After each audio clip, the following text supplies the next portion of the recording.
Hey guys, thanks for tuning back in. I'm Will Scully, AudioSavings.com. We want to talk to you about some new studio monitors that dropped just this year. Yep, they just came out not that long ago. All right. We have the Sceptre series that comes in 2 sizes. Okay. We have the Eris that comes in 3 different sizes. Okay. And we also have the Tembler, the subwoofer that just came out recently, and it comes with a foot pedal that allows you to not only bypass the sub but bypass the crossover as well.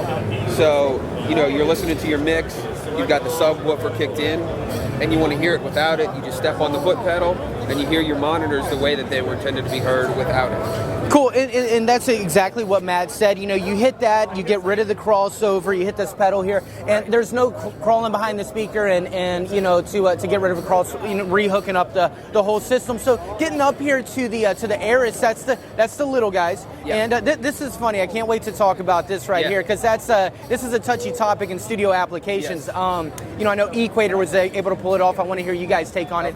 Now on this guy on the Eris is probably going to be, I would imagine, a lower price point if I'm. Yeah, they are.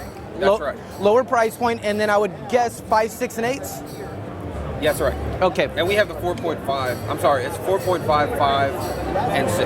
And these are 6 and 8.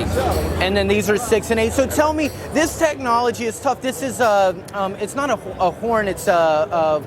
It's a coax. And it's got a shared core with the other speaker. So what that does is it gets rid of any time alignment phasing things. They hit at the same time. Right. It's a Dave Gunnis design. He's pretty big in the industry. Everybody, who's really familiar with speakers knows who he is. And he implemented this design also in our live speakers. Mm-hmm. They all have the same OMAP processor that the mixers have. They have very powerful DSP going on inside too. This is absolutely. It's important. A lot of times you wouldn't see these in studios because violins, strings would be extremely harsh on the ear, and for a mixing application that can be tough. You can fatigue yourself pretty quickly. But the one good thing, instead of having 2 center points, you've got 1 center point, and it's a minor detail that can make a big difference. Can you expand on that a little bit, Matt? Sure.